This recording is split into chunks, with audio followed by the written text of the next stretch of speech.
একটা ভিডিও দেখাই, তারপরে একটু কথা বলি।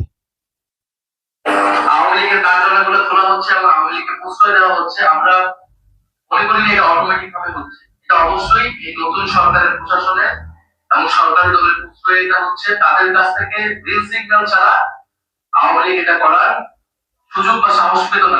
এই যে আওয়ামী লীগের দর্শক বুঝতে পারছেন যে বিপদটা টের পাচ্ছে কিন্তু এনসিপি।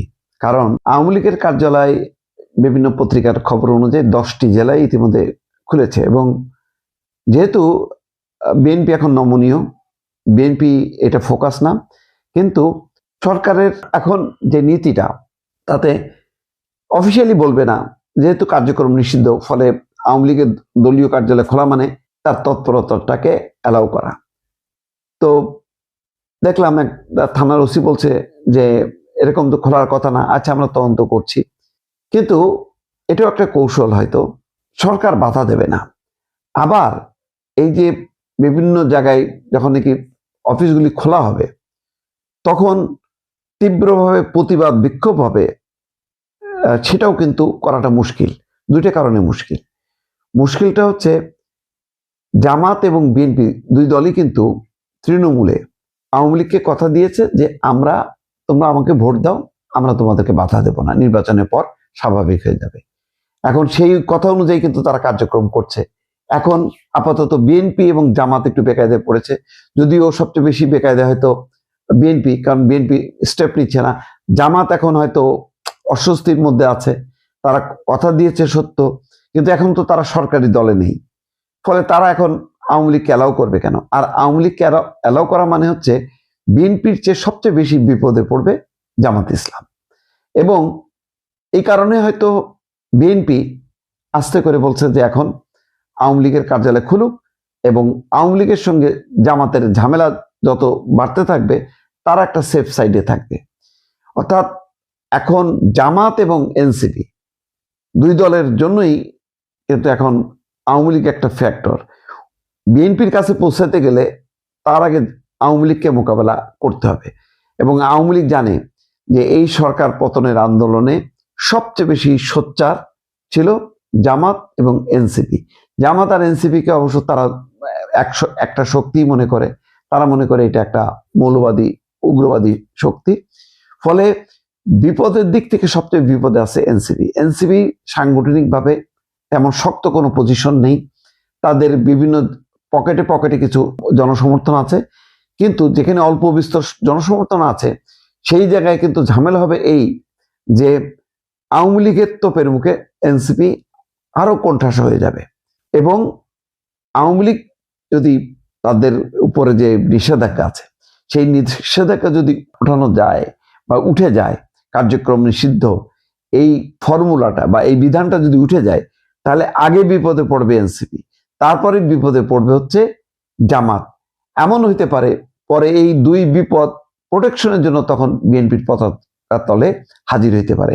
হয়তো সামনের আমরা রাজনীতিতে সেটাই দেখব যে আগামী নির্বাচন আসতে আসতে আবার সেই আগের মেরুকরণ, আওয়ামী লীগ একদিকে, আওয়ামী লীগ জাতীয় পার্টি, ভঙ্গুর জাতীয় পার্টি একদিকে, আর বিএনপির নেতৃত্বে আবার সেই জামাত এনসিপি। এই মেরুকরণটাও কিন্তু অসম্ভব না, কারণ রাজনীতিতে শেষ বলে কোনো কথা নেই। আসসালামু আলাইকুম। আওয়ামী লীগ কি খুব সহসাই রাজনীতিতে সগৌরবে ফিরতে যাচ্ছে? ফিরলেও তা কবে, কতদিনের মধ্যে এবং কোন প্রক্রিয়ায়? এই বিষয়গুলো বিএনপি সরকার গঠনের পর থেকেই নানানভাবে আলোচিত হচ্ছে, এবং বিশেষ করে সজীব ওয়াজেদ জয়ের একটি পোস্ট যেটি তিনি তার এক্স অ্যাকাউন্টে শেয়ার করেছেন, সেটিকে কেন্দ্র করে এখন রাজনৈতিক অঙ্গনে ঘরে বাইরে নানানভাবে আলোচিত হচ্ছে। তিনি তার এক্স অ্যাকাউন্টে যে পোস্টটি দিয়েছেন সেখানে মূলত আওয়ামী লীগের রাজনৈতিক কার্যক্রম নিষিদ্ধকরণে যে অ্যান্টি টেরোরিজম অ্যাক্টের সংশোধনী যে বিষয়টি, সেটির বৈধতা এবং ভবিষ্যৎ নিয়ে প্রশ্ন তুলেছেন। তিনি বিএনপি সরকারকে সাংবিধানিকভাবে 30 দিনের মধ্যে এই অধ্যাদেশ বাতিল করার সিদ্ধান্ত নেওয়ার আহ্বান জানিয়েছেন, এবং যদি সেই সিদ্ধান্তটি নেওয়া হয় তাহলে আওয়ামী লীগ অটোমেটিক্যালি রাজনীতিতে পুনর্বাসিত হতে পারছে। এখন সজীবদের জয় বললে কি তারেক রহমান বা আমাদের প্রধানমন্ত্রী সেই বিষয়টি শুনবেন? বিএনপি সেই সিদ্ধান্ত গ্রহণ করবে? আর যদি এই অধ্যাদেশটি বাতিল হয়, সেটি কীভাবে বাতিল হবে, কোন প্রক্রিয়ায় বাতিল হবে, সেই প্রশ্নগুলো নিশ্চয়ই জড়িয়ে রয়েছে। সাবেক প্রধান উপদেষ্টা ডক্টর মোহাম্মদ ইউনূসের নেতৃত্বাধীন যে অন্তর্বর্তী সরকার, সেই সরকার দায়িত্ব পালনের 1.5 বছরে মোট 132টি অধ্যাদেশ জারি করেছে, যার মধ্যে সংস্কার কার্যক্রমে অংশগুলোও রয়েছে এবং এগুলো মূলত রাষ্ট্রপতিকে দিয়ে জারি করা হয়েছে অধ্যাদেশগুলো। এখন সংবিধান অনুযায়ী রাষ্ট্রপতি জারি করা এসব অধ্যাদেশ আইনে করতে গেলে কি করতে হয়?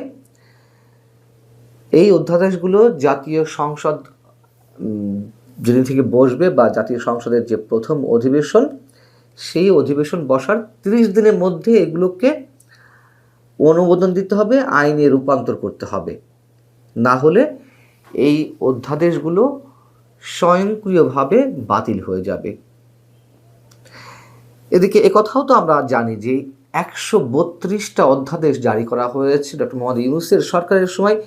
তার প্রত্যেকটি অধ্যাদেশের সঙ্গে বিএনপি একমত ছিল না, তাদের আপত্তির মুখেও অনেক অধ্যাদেশ জারি করা হয়েছে। সেই জায়গা থেকে এটুকু তো আমরা নিশ্চিত যে এই 132টি অধ্যাদেশের সবগুলোই নিশ্চয়ই আইনে পরিণত হচ্ছে না। এক্ষেত্রে নিজেদের সংস্কার নীতি এবং নির্বাচনী ইশতেহারের সঙ্গে যেগুলো সাংঘর্ষিক, সেগুলো অবশ্যই বাতিল করে দেওয়ার প্রক্রিয়া হাতে নেওয়া হবে। এখন সংসদ অধিবেশন বসছে যতদূর জানা গেছে 26শে ফেব্রুয়ারি থেকে। যদি সেদিন থেকে শুরু হয় জাতীয় সংসদের প্রথম অধিবেশন, তাহলে পরবর্তী মাসের মার্চের 28 তারিখের মধ্যে এই অধ্যাদেশগুলোকে আইনে রূপান্তর করতে হবে।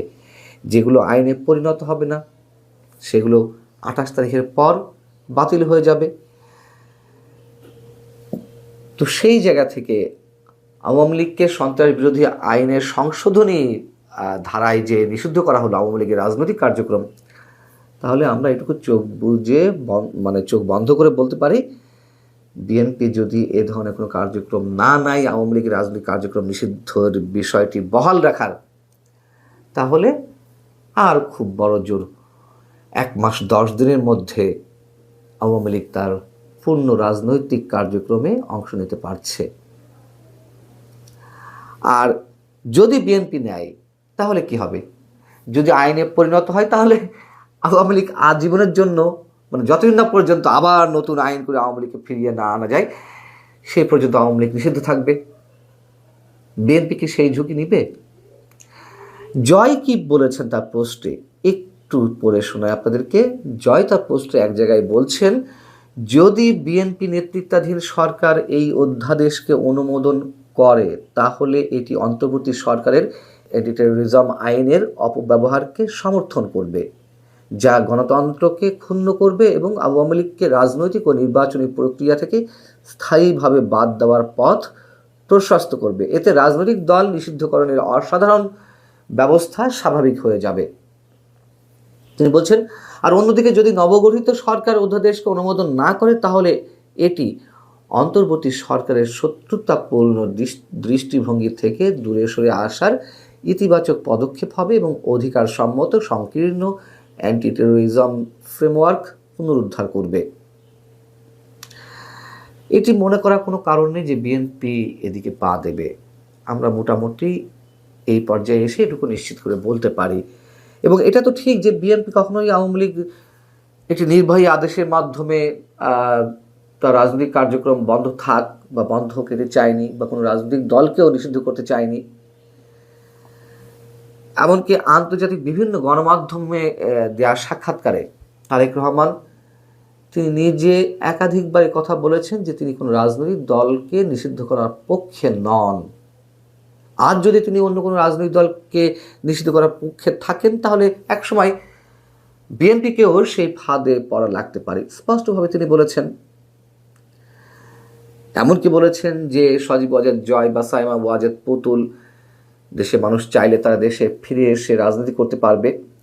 এবং এ কথাও তো আমরা জানি যে ভারতের একটা প্রচ্ছন্ন সমর্থন বিএনপির প্রতি রয়েছে নির্বাচন অনুষ্ঠানের আগে থেকেই, এবং নির্বাচন অনুষ্ঠানের পরে তো ভারতের প্রধানমন্ত্রী তাদেরকে মানে তারেক রহমানকে তার পরিবারের সদস্যদের নিয়ে ভারত সফরে আমন্ত্রণ জানিয়েছেন। যাই হোক, কিন্তু এর মাঝখানে একটি বিষয় আছে, সেটি আমরা জানি যে আওয়ামী লীগকে রাজনীতিতে ফিরে আসার একটা সুযোগ দেওয়ার, সেটি নরম শর্ত বলি শক্ত শর্ত বলি, এই বিষয়টি ছিল। এবং সেই জায়গা থেকেই তো আওয়ামী লীগের ভোটাররা এই নির্বাচনে বিএনপিকে ভোট দিয়েছে। একটা ছোট অংশ যদিও জামাতের ভোট ব্যাংকে তাদের ব্যালট পেপারে সিল মেরেছে, এটাও সত্য কথা, যারা তৃণমূল পর্যায়ে আওয়ামী লীগের নেতাকর্মীদের মাধ্যমে নির্যাতিত হয়েছেন। তো আমরা তো দেখলাম যে 12 ফেব্রুয়ারি নির্বাচনের পরই দেশের বিভিন্ন স্থানে আওয়ামী লীগের যে কার্যালয়গুলো সেগুলো খুলে যাওয়া শুরু হলো। কোথাও কোথাও বিএনপির স্থানীয় নেতাকর্মীরাই আওয়ামী লীগের অফিস খুলে দেওয়া শুরু করলেন। আবার কোথাও কোথাও আওয়ামী লীগ নেতাকর্মীরা তারা স্বেচ্ছাপ্রণোদিত হয়ে নিজেরাই নিজেদের দলীয় অফিস খোলা শুরু করে দিলেন। অতএব আমরা এটুকু বলতে পারি যে আর 1 মাস 10 দিনের মধ্যে পূর্ণ মাত্রায় আওয়ামী লীগ তার রাজনৈতিক কার্যক্রম শুরু করতে যাচ্ছে। যদিও এর মধ্যে কোথাও কোথাও শুরু হয়েছে, তবে এটি অবশ্যই গণতন্ত্রের জন্য ভালো, অবশ্যই নিঃসন্দেহে। তারেক রহমান যে প্রতিশ্রুতিগুলো আমাদের সামনে দিচ্ছেন, আমরা চাই তিনি ইতিহাস হয়ে থাকুন, শুধু আওয়ামী লীগকে রাজনীতি করতে দেওয়ার ক্ষেত্রে নয়, এদেশের দুর্নীতি প্রতিরোধের ক্ষেত্রে, এদেশের যে অনিয়ম স্বেচ্ছাচারিতা রয়েছে সেগুলো প্রতিরোধের মাধ্যমে যদি তার সদিচ্ছাগুলো তিনি বাস্তবায়ন করেন, অবশ্যই তিনি ইতিহাসের অংশ হতে পারেন। অন্যদিকে খুলে যাচ্ছে গত 18 মাস ধরে বন্ধ হয়ে যাওয়া আওয়ামী লীগের অফিস।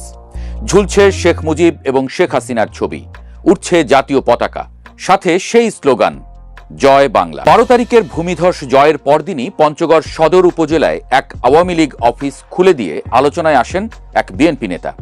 তারপরই যেন সারা দেশে জোয়ার লাগে। সংবাদ মাধ্যম খুললেই নজরে আসছে খুলে ফেলা হলো আওয়ামী লীগ অফিসের তালা। একটি দুটি নয়, এই কদিনে অসংখ্য আওয়ামী লীগের অফিস খুলে দেওয়া হয়েছে, যেন এমন দিনের অপেক্ষাতেই ছিল আওয়ামী লীগের নেতাকর্মীরা।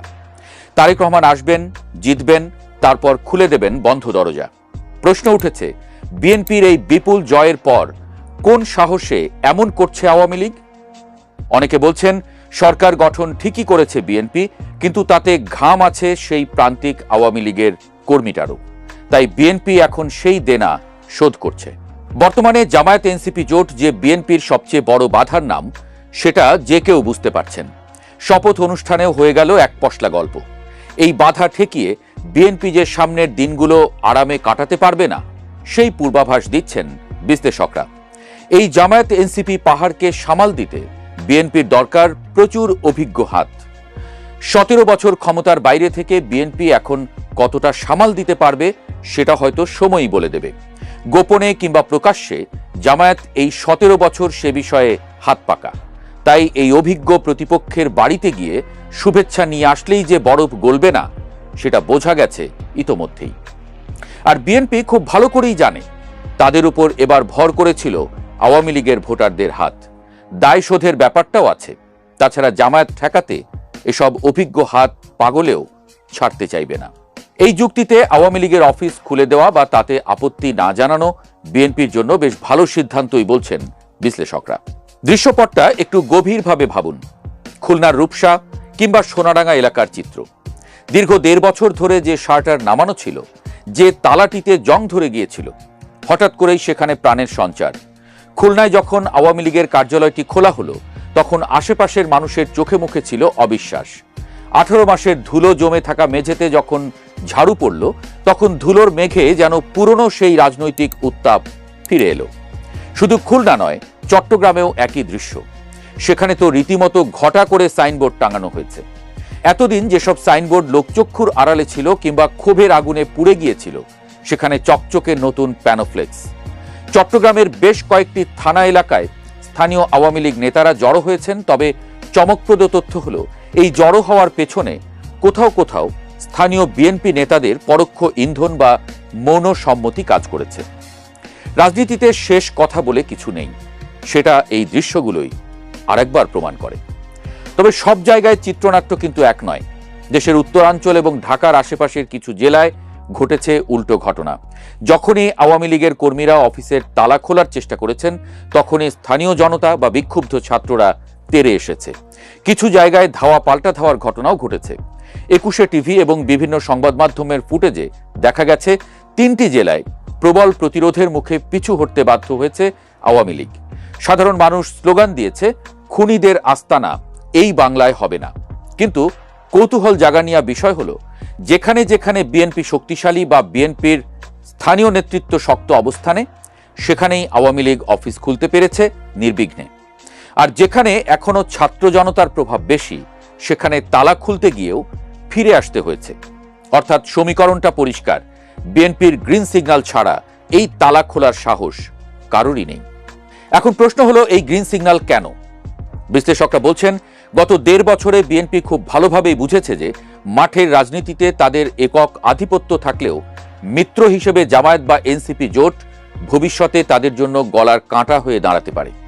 নির্বাচনে বিএনপি জিতলেও ভোটের ব্যবধান বা ভোটের শতাংশের দিকে তাকালে দেখা যাবে প্রচুর সংখ্যক সাইলেন্ট ভোটার বা সাবেক আওয়ামী লীগ পন্থী ভোটার এবার ধানের শীষে সিল মেরেছে। কেন? কারণ একটাই, তারা জামায়াত এনসিপি জোটকে ক্ষমতায় দেখতে চায়নি। এই ভোটারদের প্রতি বিএনপির একটা দায়বদ্ধতা তৈরি হয়েছে। তাছাড়া মাঠ পর্যায়ে আওয়ামী লীগকে কিছুটা স্পেস দিলে জামায়াতকে ব্যালেন্স করা সহজ হবে, এমনটা ভাবছেন বিএনপির নীতি নির্ধারকরা।